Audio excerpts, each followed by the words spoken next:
Okay, student, the previous day one student requested me to teach active and passive voice. So today I am going to teach that same topic, that is active and passive voice. Okay, students? Okay, student, we know a transitive verb has two voices, the active and the passive. यानी जो transitive verb होते हैं उनके to voice होते हैं, एक होता है द एक्टिव और दूसरा the passive. Compare the following sentence. अब ये दो सेंटेंस दिए हुए हैं, इनको हम लोग कंपेयर करेंगे। The Hunter killed the tiger, the tiger was killed by the Hunter. सभी स्टूडेंट्स आप सब जानते हैं कि जो सेंटेंस होते हैं वो तीन चीजों से मिलकर बनते हैं।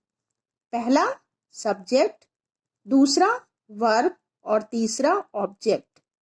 ठीक है, तो कोई भी सेंटेंस जो होता है वो तीन चीजों से मिलकर बनता है, सब्जेक्ट, वर्ब और ऑब्जेक्ट।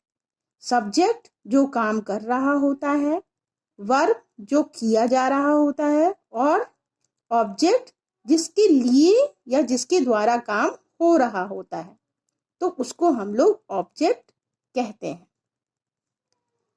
तो इस तरह से अगर देखा जाए कि जो सब्जेक्ट होता है वो एक तरह से डूअर होता है। जब किसी भी सेंटेंस में जो सब्जेक्ट होता है यानी कि डूअर वो एक्शन में होता है और जो सब्जेक्ट होता है वो एक्टिव होता है, तो उसे हम लोग एक्टिव वॉइस कहते हैं। जैसे कि द हंटर, इसमें सब्जेक्ट है। किल्ड द टाइगर, शिकारी ने टाइगर को मार दिया, तो इसमें जो सब्जेक्ट है वो एक्टिव है। वो क्या है, जो डूअर है वो एक्शन में है और सब्जेक्ट आपका एक्टिव है, तो इसलिए ये जो सेंटेंस है वो एक्टिव वॉइस है। अब इसको पैसिव वॉइस में चेंज करना है। तो पैसिव वॉइस में क्या होता है, in the second sentence the subject tiger is suffer और रिसीवर ऑफ द एक्शन। जो सब्जेक्ट टाइगर है वो सफर में है और जो रिसीवर है वो एक्शन में है। तो इसमें जो सब्जेक्ट होता है वो एक्टिव नहीं होता है लेकिन पैसिव होता है। तो इस तरह से देखा जा सकता है कि जब सब्जेक्ट की इम्पोर्टेंट होती है तो वो एक्टिव वॉइस होता है और जब ऑब्जेक्ट इम्पोर्टेंट हो जाता है तो उस सेंटेंस को हम लोग पैसिव वॉइस कहते हैं। जैसे कि इसमें the tiger was killed by the Hunter. तो इस तरह से जब किसी भी सेंटेंस में सब्जेक्ट इम्पोर्टेंट होता है तो वो एक्टिव वॉइस होता है और जब किसी भी सेंटेंस में ऑब्जेक्ट इम्पोर्टेंट होता है तो उसको हम लोग पैसिव वॉइस कहते हैं। तो ये आपका एक्टिव एंड पैसिव वॉइस है। इसी तरह से नेक्स्ट हम लोग देखेंगे कि the passive voice is used when the subject of active voice is unknown, unimportant और वैग्यू। यानी पैसिव वॉइस तब यूज होता है जबकि सब्जेक्ट जो होता है वो नहीं हम लोग जानते या उसकी कोई इम्पोर्टेंट नहीं होती या वो नहीं दिखता है, तो इस कंडीशन में पैसिव वॉइस का यूज होता है। एग्जाम्पल के लिए दिया हुआ है, his house has burgled last night. Stop कर दो, वो कट हो जाएगा। जैसे कि एग्जाम्पल के लिए दिया हुआ है, his house was burgled last night, he was injured in the accident. अब इसमें देखिए कोई भी जो सब्जेक्ट है उसको हम लोग नहीं जानते या कोई भी इम्पोर्टेंट नहीं है, तो इस तरह के सेंटेंस जो होते हैं वो आपके पैसिव वॉइस होते हैं। Study the following table. It will help you to know how passive voice is formed in different tenses. ये जो टेबल आपको दी हुई है इसको अगर आप लर्न कर लेंगे तो आप लोगों को पैसिव वॉइस बनाने में काफ़ी ज़्यादा हेल्प मिलेगी। जब आपका जो सेंटेंस है वो अगर सिंपल प्रेजेंट में आपको पैसिव वॉइस चेंज करना हो तो उसमें वर्ब में एम इज आर लगेगा और पास्ट पार्टिसिपल लगेगी। यानी कि जब भी सिंपल प्रेजेंट वाला सेंटेंस होगा, एक्टिव वॉइस वाला सेंटेंस होगा, तो उसको अगर हम लोग पैसिव वॉइस में चेंज करेंगे तो एम इज आर यूज करेंगे और साथ में वर्ब की थर्ड फॉर्म यूज करेंगे। उसके बाद सिंपल पास्ट में वॉज वर यूज करके वर्ब की थर्ड फॉर्म। प्रेजेंट परफेक्ट में हैव और हैज बीन लगेगा और वर्ब की थर्ड फॉर्म ही लगेगी। पास्ट परफेक्ट में हैड बीन लगेगा और वर्ब की थर्ड फॉर्म। प्रेजेंट कॉन्टिन्यूअस में एम इज आर के साथ बीन यूज होगा और वर्ब की थर्ड फॉर्म रहेगी। पास्ट कॉन्टिन्यूअस में वॉज वर बीइंग रहेगा और वर्ब की थर्ड फॉर्म रहेगी। तो इस तरह से देखा जाए कि अगर आपको एक्टिव वॉइस सेंटेंसेस को पैसिव वॉइस में चेंज करना है तो इस टेबल को अच्छे से लर्न कर लीजिएगा। Now simple present. अब हम लोग सिंपल प्रेजेंट के एग्जाम्पल्स को इसमें स्टडी करेंगे। Okay student, simple present. अब हम लोग सिंपल प्रेजेंट जो एक्टिव वॉइस है उसको पैसिव वॉइस में कैसे चेंज करते हैं वो पढ़ेंगे। The grocer sells sugar. Sugar is sold by the grocer. Cat catch mice. Mice are caught by cats. Children love animals. Animals are loved by children. Does the grocer sell sugar? Is sugar sold by the grocer? Do children love animals? Are animals loved by children? Okay student, now we are starting exercise 1. Change the verbs in the following sentences from the active into passive voice. Everybody loves animal. अब इसको हम लोग passive voice में change करेंगे तो इसमें is और are और am का यूज करेंगे। तो फर्स्ट है animals are loved by everybody। तो इस तरह से जो ऑब्जेक्ट था सब्जेक्ट में वो हम लोग पहले ले लिए और जो सब्जेक्ट था वो बाद में आ जाएगा। तो इस तरह से इसका हो जाएगा animals are loved by everybody. अब नेक्स्ट आता है the teacher corrects our exercise. इसका क्या होगा? Our exercises are corrected by the teacher. Next है The strong wind blows the tree down. The tree are blown down by the wind. Next, does the gardener water the plants every day?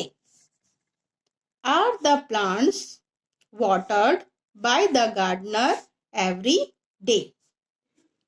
Does she always help her husband? Is her husband always helped by her? Next, do all the boys bring their books? Next, or stop. Are their books brought by all the boys?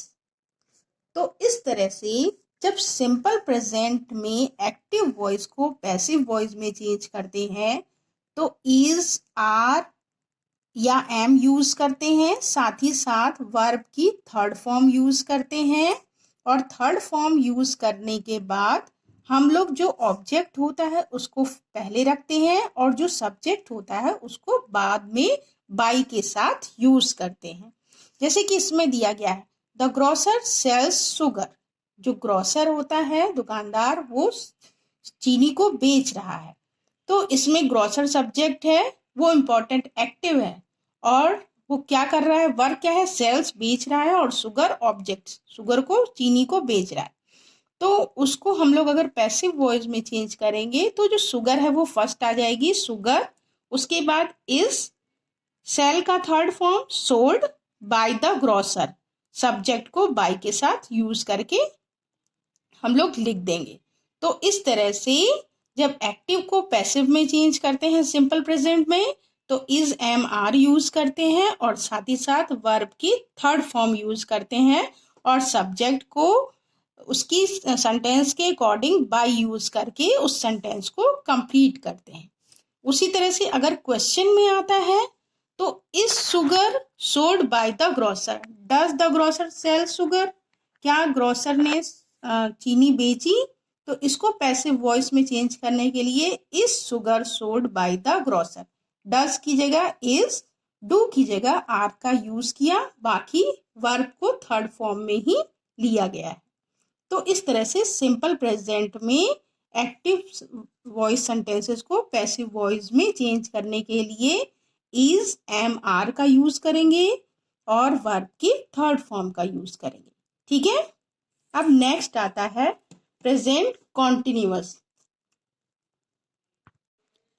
Okay student, present continuous में active, the farmer is plugging the field. जो active voice है उसमें is plugging the field, यानी कि जब continuous होता है तो आप सब जानते हैं कि इज एम आर यूज होता है और साथ साथ आईएनजी यूज होता है।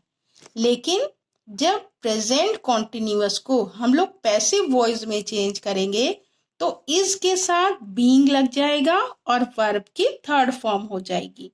जैसे कि the farmer is plugging the field, इसको पैसिव वॉइस में चेंज किया, the field is being plugged by the farmer, यानी कि जो खेत है वो फार्मर के द्वारा जोता गया। उसी तरह से नेक्स्ट है they are picking some flower, some flowers are being picked by them.